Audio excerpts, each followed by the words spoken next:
빌립보서 4장 10절부터 23절 보겠습니다.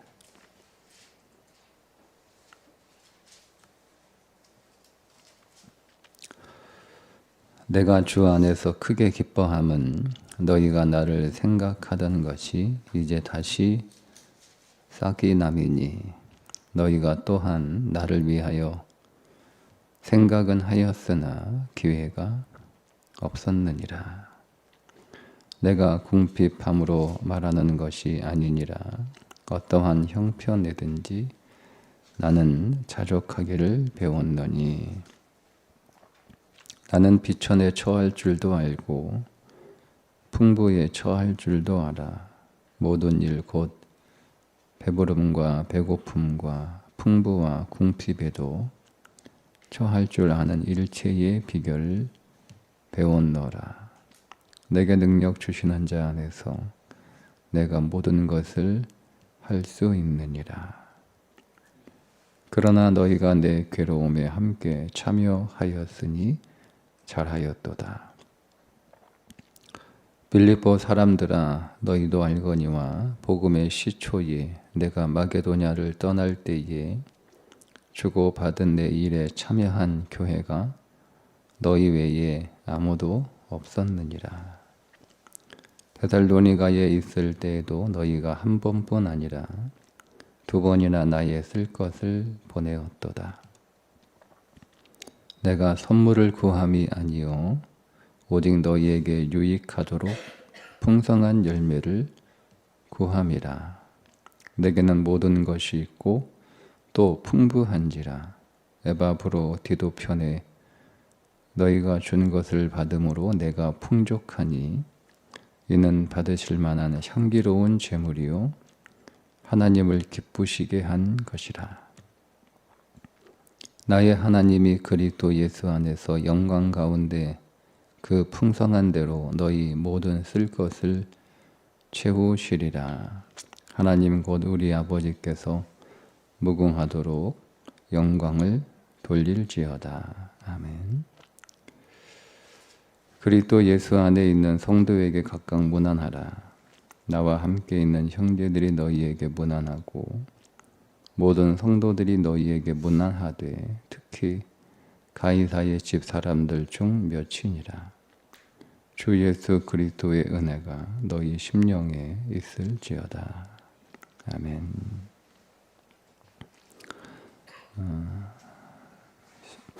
10절에 내가 주 안에서 크게 기뻐함은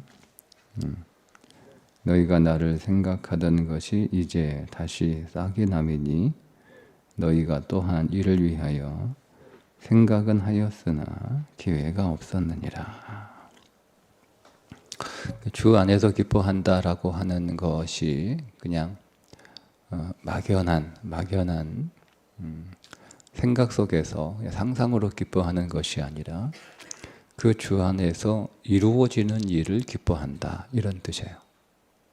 네, 주 안에서 이루어지는 일, 주 안에서 일어나는 일을 기뻐한다 라고 하는 거죠. 그래서 이 일어나는 일들이 주 안에서 일어나고 있다, 주님이 하시는 일이다, 여러분 이렇게 볼 수 있을 때 우리가 기뻐할 수 있는 거지, 그냥 뭐 내가 예수 믿으니까 기뻐해야지, 성경에서 기뻐하라고 명령하셨으니까 기뻐해야지, 혹은 불평하는 것보다는 기뻐하는 게 낫고 슬퍼하는 것보다는 웃는 게 낫고, 이렇게 생각해서 신앙생활을 하는 건 아니에요. 신앙생활은 그런 생각으로 되는 게 아니고 우리가 겪고 있는, 또 우리가 처한 모든 상황이나 형편 안에서 일어나는 일들이 주 안에서 일어나는 일들이구나, 이렇게 볼 때 기쁨이 우리 안에 일어나게 되는 거죠. 근데 오늘 주 안에서 기뻐한다. 그 어떤 사건이 일어났냐면 빌립보 교회가 그 복음의 시초부터, 그러니까 바울이 빌립보 교회를 개척하고 나서 거기에서 이제 데살로니가로 이동할 때 그때부터 빌립보 교회는 바울을 재정적으로 후원을 했어요. 그것이 이제 감사하다 뒤에 나오잖아요. 그런데 그 후원이 중간에 끊긴 거예요.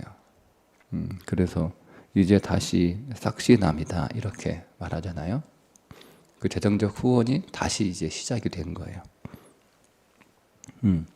그런데 빌립보 교회가 바울을 후원하는 것을 중단한 게 아니라 어떤 할 수 없는 상황이 생긴 거예요. 그러니까 계속 후원하고 싶었지만 할 수 없는 상황이 벌어진 거죠.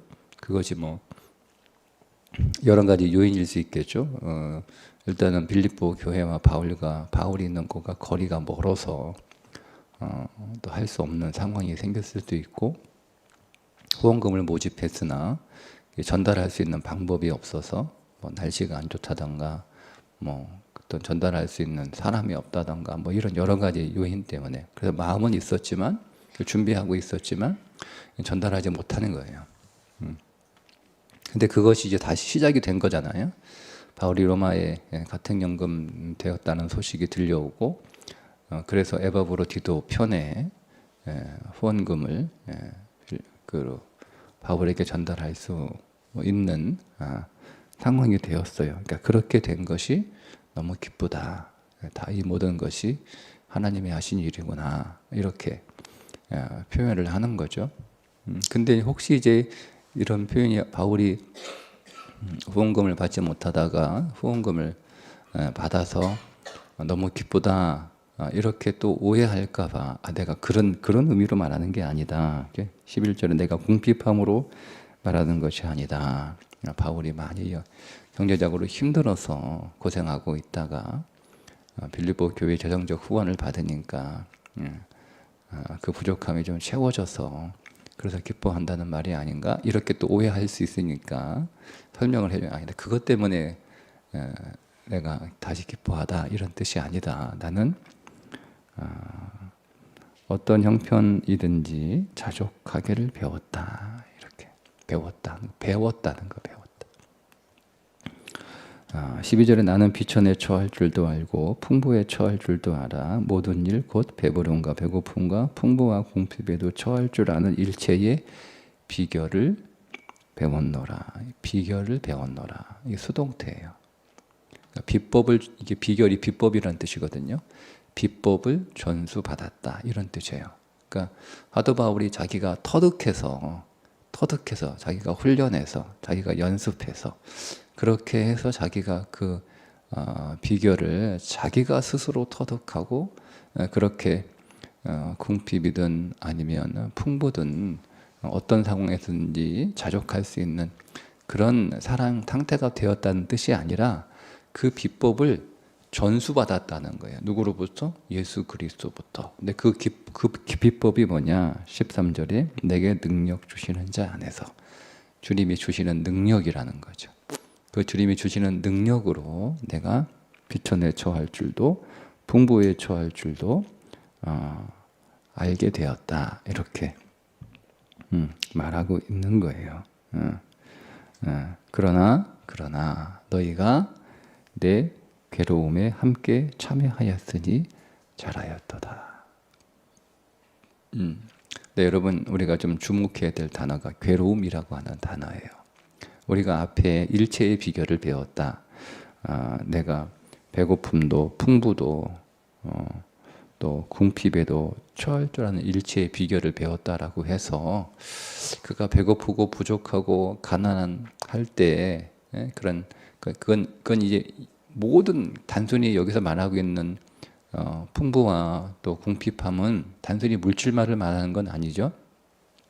우리의 삶의 모든 것들을 다 망라하는 거예요. 여기에는 물질도 들어있지만 사람도 들어있고 시간도 들어있고 건강도 들어있고 또 환경도 들어있고 다 들어있는 거예요.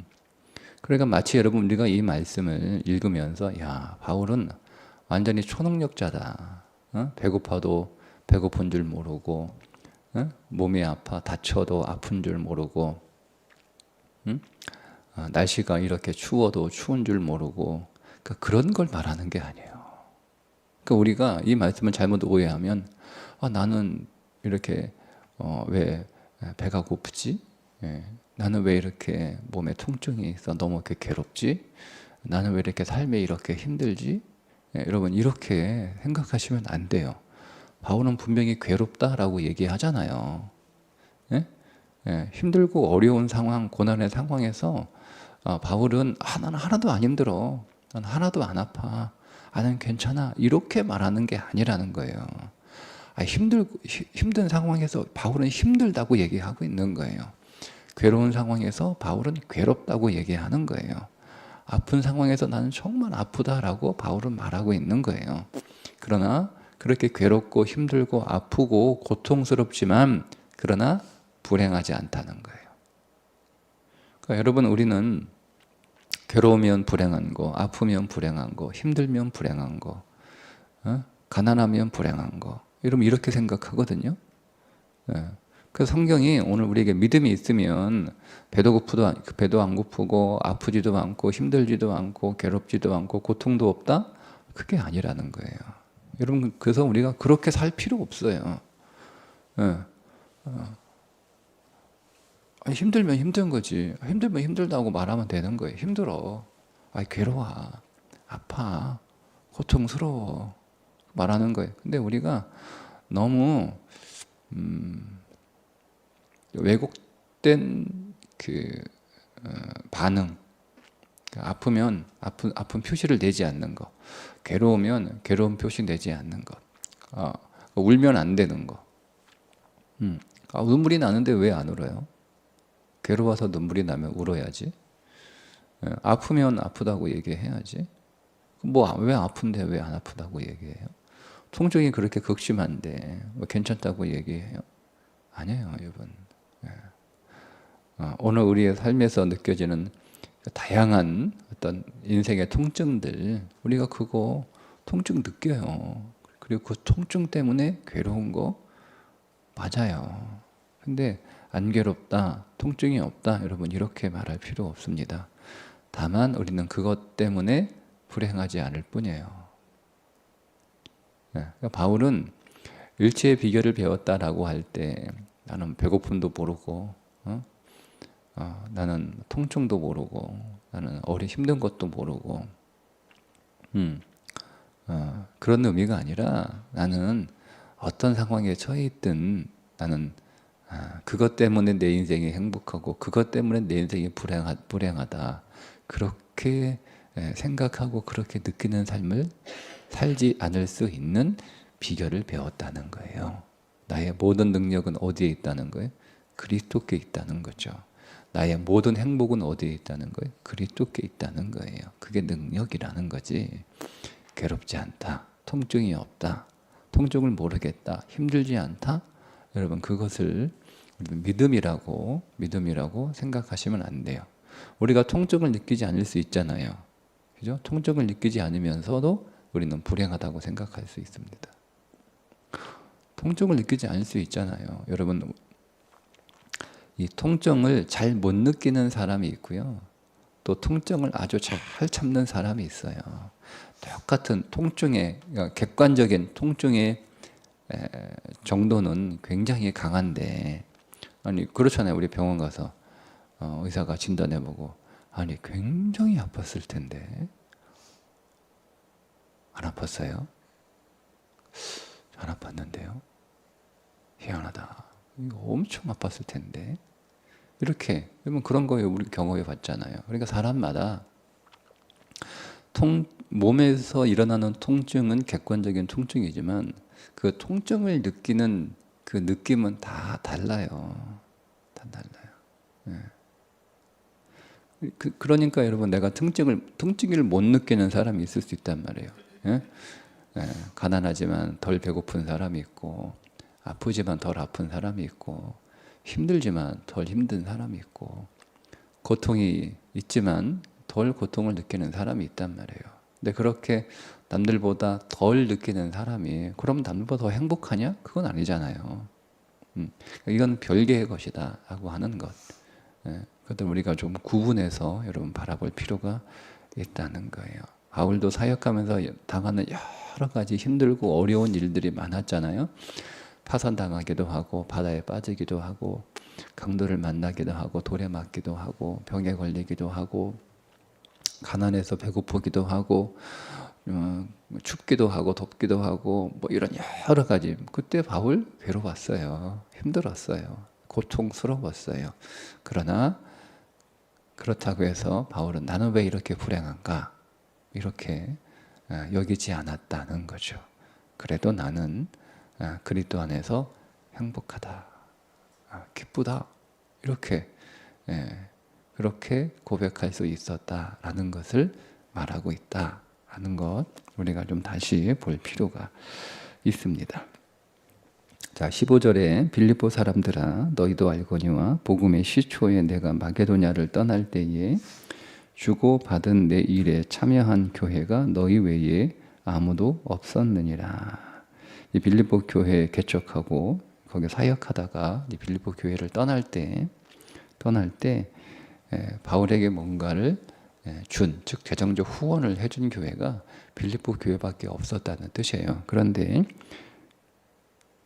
주었다는 말만 있는 게 아니고 주고 받았다 이렇게 얘기하는 거잖아요. 주고 받는 거예요. 주고 받는 거예요.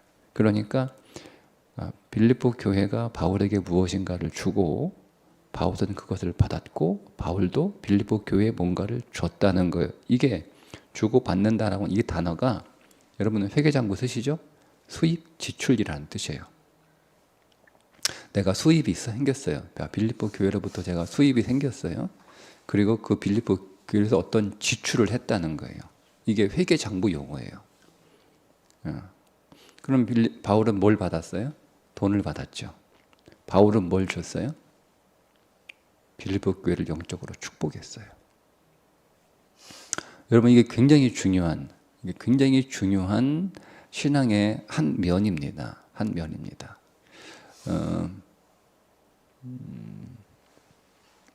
초기 교회에 있는 문헌들을 보면 재물에 관한 그 책이 하나 있거든요. 근데 거기에 바로 이 말씀과 이 말씀을 잘 적용하는 그런 일인데 그 당시의 성도들은 부자들은 가난한 자를 물질적으로 도와줬어요. 그리고 가난한 자는 그 물질을 받고서 그 부자들을 위해서 기도해 줬어요. 그래서 서로가 서로에게 구속되지 않았어요. 내가 너한테 돈을 주니까 너는 내 앞에서 굽신거려야 되고 항상 나한테 고마워해야 되고 항상 내가 너 도와준 거 잊지 말아야 되고 이런 태도가 아니었어요. 내가 당신들에게 물질을 주지만 당신들은 나에게 영적인 나를 위하여 중보하며 기도해 주는 내가 말할 수 없는 놀라운 선물을 받았다. 이렇게 생각했어요. 서로가 넝쿨이라고 생각해. 넝쿨은 두 개의 가지가 같이 이렇게 꼬여가지고 같이 올라가는 거잖아요. 넝쿨은 뭐가 없으면 못 올라가잖아요. 그러니까 넝쿨 관계라고 생각을 한 거예요. 그래서 도움을 받았다고 해서 그 도움을 준 사람 앞에 막 비굴하거나 아첨하거나 뭐 이렇게 하지 않았어요. 여러분 이거 굉장히 중요한 거예요. 우리가 교회 안에서. 여러분 자칫하면 교회에 물질적으로 많이 헌신하는 사람들 굉장히 교만해질 수 있어요. 여러분 이거 조심하셔야 돼요. 그러니까 기독교 영성은 그 정도가 아니에요. 그런 수준이 아니에요. 원래 교회의 영성은 내가 정확하게 오늘 바울이 얘기하잖아요. 바울이 빌립보 교회가 자기를 재정적으로 후원했다고 해서 빌립보 교회가 막 바울한테 큰 소리 치고 당신은 우리한테 고마워해야 돼. 나는 빌립보 교회가 너무 고마워. 그래 뭐 이렇게 하지 않잖아요. 너는 너에게 있는 물질을 나에게 주었으나 나는 나에게 있는 영적인 축복을 너에게 주었다. 이렇게 그게 수익과 지출이란 뜻이에요. 그러니까 우리 교회가 뭐 작은 교회 돕고 또 해외 선교지에 후원도 하고 선교도 하고 또 어렵고 힘들 때마다 물질적으로 우리가 돕잖아요. 그죠? 예. 저는 이제 선교사님들이 오셔가지고 막 이렇게 고맙다고 막 인사하며 제가 선사를 쳐요. 아니 저희가 고맙죠. 저희를 대신해서 그 오지에 가시고 그 어려운 일을 하시고 하시는데 너무 감사하죠. 우리가 감사해요. 절대 그런 마음 갖지 마시고 그런 태도 이렇게 하지 마세요. 그러지 마세요. 저희 작은교회도 마찬가지고요. 그렇게 생각하지 마세요. 저는 뭐 그런 마음이 들 때마다 그런 마음이 들 수 있죠. 사람이니까. 아이고 우리가 후원 안 하면 뭐 제대로 할 수 있나?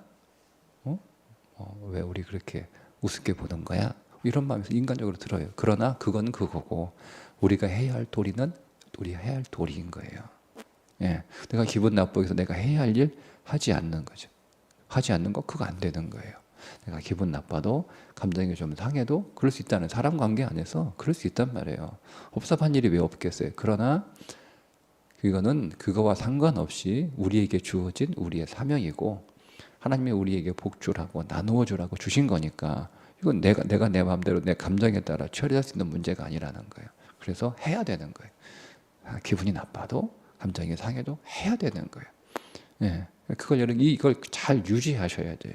그러면 여러분 그들이 오늘 우리를 위하여 축복하고 중보하고 기도할 거 아니에요. 그게 별거 아니다? 그게 이러면 어떻게 별거 아니에요? 그리스도의 이름으로 우리를 위하여 기도해주고 축복해주는데 엄청난 거예요. 엄청나요. 서로가 그런 마음을 가지고 있어야 되는 거예요. 그런 마음을. 자, 그래서 이 말씀이 주고받았다라고 하는 그 주고받음으로 함께 사역하는 거죠. 내 일에 참여하는 거예요. 함께 참여하는 거, 함께 사역하는 거예요. 여러분 우리가 이런 인식을 갖는 것이 우리의 신앙생활에서 굉장히 중요합니다. 우리가 자칫 잘못하면 우리가 어리석으면 기껏 후원하고 기껏 헌금하고 기껏 나누어 주고서 여러분 범죄하게 되는 거고요. 우리 거기 유익도 없는 거예요. 그럴 수 없잖아요. 그죠? 그러니까 우리가 무엇을 하더라도 섬김을 하더라도 봉사를 하더라도 후원을 하더라도 동역을 하더라도 여러분 영적으로 말씀 위에서 잘할 수 있는 그런 일이 우리에게 있어야 되겠습니다. 자, 또 한 가지 중요한 단어가 하나 있는데요. 그게 17절입니다. 내가 선물을 구함이 아니요. 내가 자꾸 돈 얘기하니까 너희들한테 뭐 아쉬운 소리 하는 것 같은데 절대 그렇지 않다. 다시 재차 얘기해요. 그러니까 여러분 자 그러면서 오직 너희에게 유익하도록 풍성한 열매를 구함이라. 즉 계속 너희가 나에게 쓸 것을 공급해주고 자정적으로 후원해준 것을 내가 기뻐하고 감사하고 또 내가 이렇게 너희들에게 인사하고 너희 칭찬하는 이유는 더 후원해달라 그런 소리 아니니까 절대 오해하지 마라. 내가 이렇게 이것을 강조하는 이유는 왜요? 너희에게 유익하도록. 근데 여러분 이 유익하다고 하는 단어가 어떤 단어냐면 투자해서 이익 배당금을 얻었다 이 뜻이에요. 경제 용어예요. 그러니까 여러분 아주 제가 먼저 설명을 아주 직설적으로 말씀드릴게요. 바울을 후원한 게 빌립보 교회는 영적으로 투자하는 거였어요. 투자. 여러분 우리가 여기에서 중요한 영적인 뭐라고 해야 되나요? 영적 어떤 요소들을 발견하게 되는데 신앙은요 은혜와 투자가 같이 있어야 되는 거예요. 그러니까 우리는 너무 은혜 그러니까 그냥 은혜로 다 된다. 물론 이제 엄밀한 의미에서 다 은혜의 영역 안에 투자가 들어가 있는데 하나님께서 우리가 아무것도 하지 않았지만 하나님께서 우리에게 주시는 선물이 있어요. 그걸 그냥 은혜라고 이렇게 정의를 하죠. 좁은 의미로 정의를 그렇게 할게요. 은혜도 있지만 우리 신앙에는요 투자도 있어야 되는 거예요. 여러분들이 오늘 새벽에 시간을 내서 기도해 주는 건 영적인 투자란 말이에요. 투자예요. 여러분들이 말씀을 읽는 거 그거 투자하는 거예요. 여러분들이 예배를 드리는 거 여러분 투자하는 거예요. 여러분들이 헌금하는 거 그거 투자하는 거예요. 그러니까 여러분 그러니까 우리가 뭘 투자하기 위해서 사역하고 예배하고 헌신하고 그다음에 헌금하고 그게 아니다 그렇게 말할 수 없고 성경은 정확히 그렇게 얘기하고 있잖아요. 투자라니까요. 투자하면 이익 배당금이 생긴다는 거예요. 근데 여러분 이게 왜 제가 이 말씀을 드리냐면 투자가 믿음이기 때문에 그렇습니다. 여러분이 믿지 못하는 것에 투자할 수 있나요? 혹시 이제 요즘 많이 사람들이 투자하는데 뭐 주식에 투자하든 뭐 부동산에 투자하든 아니면은 뭐 금에 투자하든 뭐 투자하잖아요, 그죠? 네. 투자하는데 나름대로 확신이 있으니까 투자하는 거 아니에요? 그죠? 그러니까 투자는 믿음이에요. 믿기 때문에 투자하는 거예요. 신뢰하기 때문에 투자하는 거예요. 응? 내가 사람을 믿든, 내가 그 컨설런트, 증권사 직원에 그 사람을 내가 믿어서 투자를 하든, 내가 경제는 잘 모르고, 증권 잘 모르는데, 내가 당신이 그렇게 말하니까 내가 당신을 믿고 투자한다. 이렇게 얘기하는 거잖아요. 그죠? 그러니까 투자는요, 믿음이에요. 믿음의 결과인 거예요. 믿음이에요. 그러니까 여러분, 여기서 말씀드린 투자는 제가 돈 넣고 돈 먹는 그런 의미의 투자가 아니고, 우리의 신앙에서 뭔가를 투자한다는 건 믿음이 있기 때문에 투자하는 거예요. 내가 시간을 내드리는 것도, 예배를 하는 것도, 기도하는 것도, 또 헌신하는 것도, 헌금하는 것도, 이 모든 것들이 다 우리가 믿음이 있기 때문에 거기서 나오는 거예요. 그러니까 믿음이 없이 그렇게 하는 경우도 있죠. 뭔가 잃어버리면 잃어버리는 거죠. 나한테 크게 손해날 건 없네요. 그러니까 그렇게도 할 수 있어요. 시간 많이 남으니까 내가 교회 올 수 있고, 돈 내가 많으니까 교회 후원한다고 해서 내가 큰 내 재정적으로 큰 문제, 그런 건 투자가 아니고요. 그리고 성경에 말하는 건 믿음, 신뢰, 확신 안에서 뭔가를 하는 거예요. 근데 그렇게 믿음으로 했으니까 뭐가 있다는 거예요? 이익 배당금이 있다는 거예요. 그러니까 여러분, 오늘 우리의 신앙에서는 그래서 두 면이 있다.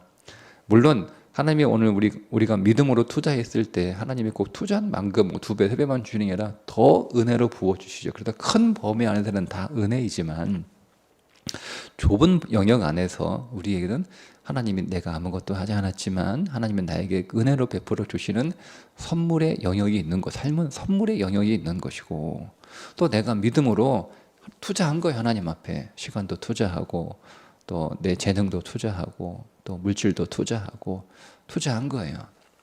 그게 믿음으로 한 거니까. 그래서 하나님이 그 투자 위에 하나님께서 이익 배당금을 풍성하게 주시는 면도 있는 것이고, 그래서 여러분, 우리의 삶에는요, 은혜로 받는 요소가 있고 또 내가 믿음으로 투자해서 받는 이익 배당금의 요소도 있는 거예요. 이 두 개가 잘 조화롭게 가야 된다라고 하는 거죠. 그래서 이 유익이라고 하는 단어가 굉장히 중요한 단어입니다. 그래서 뭐라고 얘기하죠? 풍성한 열매를 구함이라. 너희에게 풍성한 열매가 있기를 내가 구한다. 그래서 19절에 나의 하나님이 그리스도 예수 안에서 영광 가운데 그 풍성한 대로 너희 모든 쓸 것을 채우시리라. 너희가 그렇게 투자했으니까 하나님이 반드시 그렇게 채워주실 거야. 나는 그렇게 믿는다. 너희도 그렇게 믿어라. 이렇게. 이게 나쁜 믿음이냐? 그렇지 않잖아요. 성경이 우리들에게 그렇지 않다라고 말씀하고 있다라고 하는 것. 그러면 여러분, 이거를 여러분 균형 있게 가져가셔야 됩니다. 은혜와 투자. 잘 여러분 균형을 이루셨으면 좋겠어요. 자, 그래서 이제 빌립보서는 주로 주요 핵심 단어가 기쁨이라고 하는 단어인데요. 주 안에서 기뻐하라 이렇게 나오는데, 우리가 주 안에서 기뻐하려면은요, 우리가 한 가지 놓칠 수 있는 부분이 있어요. 그냥 무작정 주 안에서 기뻐할 수 없어요. 왜냐하면 주님이 기뻐하시는 주 안에요. 무슨 말이냐면 이렇게 얘기하죠. 18절 하반절에 보면 이는 받으실 만한 향기로운 제물이요 하나님을 기쁘시게 한 것이라. 그러니까 여러분, 우리가 왜 주 안에서 기뻐하지 못하냐면 그 이유 가운데 하나가 우리가 하나님을 기쁘시게 하는 삶이 아니기 때문에 주 안에 거할 수 없고 주 안에서 기쁨을 얻을 수 없어요. 그러니까 우리가 여러분 주 안에서 기뻐하려면 그 주는 기뻐하시는 주이어야 되는 거예요.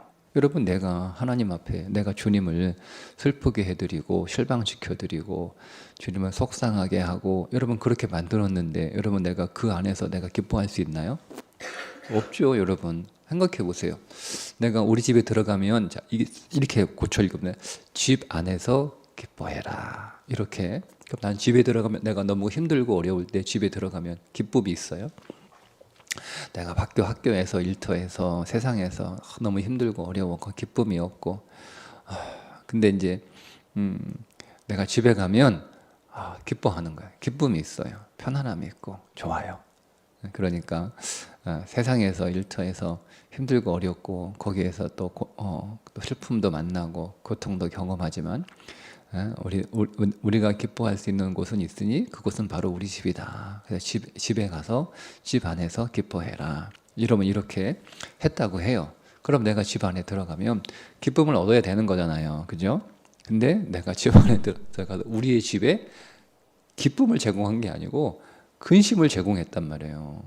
응? 내가 집에 있는 식구들한테 근심을 제공하고 집에 있는 식구들을 화나게 만들고 집에 있는 식구들의 감정을 상하게 하고 그들을 염려하게 하고 그렇게 만들었어요. 그럼 내가 이러면 그 집에 들어가서 기뻐할 수 있나요? 없죠. 내가 집 안에서 들어가서 집 안에서 기쁨을 누리려면 그 집 안에 있는 사람들을 내가 기쁘게 만드는 일을 했어야 되는 거예요. 그래서 내가 부모님이 나로 인하여 기뻐하시고 식구들이 나로 인하여 즐거워하시고 즐거워하고 또 우리 집이 나로 인해서 행복하는 그런 분위기가 돼야 내가 그 집에 들어가서 막 이렇게 기뻐할 수 있지. 집에 들어가려고 하는데 내가 부모님 속상하게 만든 게 기억나고 식구들 내가 마음 상하게 한 거 내가 생각나고 내가 집에 분위기 흐려놓고 냉랭하게 만드는 거 다 기억나요. 그런데 내가 그 집에 들어갈 수 있나요? 못 들어가요.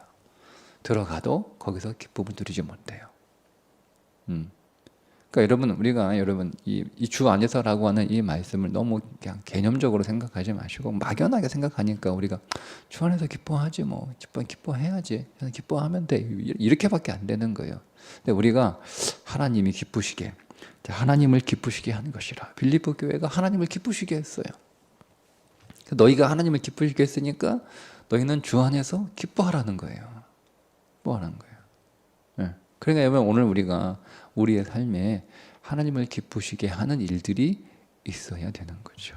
그게 빌립보다가 계속 얘기한 거예요. 제가 1장부터 여러 가지 말씀을 드렸죠. 불화하지 말고 화해하라. 불평하지 말고 감사해라. 불신하지 말고 기도해라. 뭐 이런 것들 쭉 이제 앞에 나왔던 그 모든 요소들 그게 다 하나님을 기쁘시게 하는 일들이고 그렇게 하나님을 기쁘시게 하는 일들을 우리가 하게 되면 우리는 주 안에서 기쁨을 얻을 수 있다. 이렇게 말하고 있는 겁니다. 그러니 여러분 빌립보서 오늘가 끝나는데 꼭 기억하세요. 여러분 하나님을 기쁘시게 하는 인생이 되셔야 됩니다.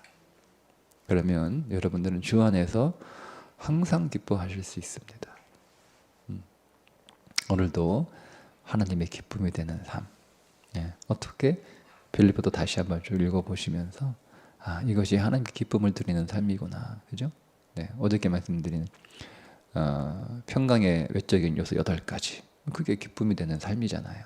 무엇이 참이며 무엇이 경건하며 무엇이 옳으며 무슨 기름이 있든지 무슨 덕이 있든지 무엇이든지 사랑받을 만하며 무엇 칭찬받을 만하며 이런 것들을 생각하며 살아가는 것. 그게 다 기쁨의 요소들이에요. 그런 것들을 우리 안에서 훈련하면서 여러분 우리 안에 적용하면서 우리가 살아가게 될 때 하나님은 오늘 우리를 위하여 더 기뻐하실 것이고 우리는 그만큼 주 안에서 더 큰 기쁨을 얻게 될 것입니다. 이렇게 오늘 저와 여러분이 하나님의 기쁨으로 풍성한 삶이 계속될 수 있기를 주님의 이름으로 축복합니다. 기도합니다. 하나님 오늘도 우리가 하나님을 기쁘시게 하는 삶이 되게 해 주옵소서. 우리의 모든 삶이 우리의 모든 행동이 우리의 모든 선택이 오늘 우리의 모든 고백과 우리의 모든 반응이 하나님 앞에 향기로운 제물로 드려지는 삶이 되게 해 주셔서 하나님이 오늘 우리를 위하여 기뻐하심을 우리가 보고 우리가 그 기뻐하시는 주 안에서 더 기뻐하는 삶을 살게 해 주옵소서. 예수님의 이름으로 기도합니다. 아멘.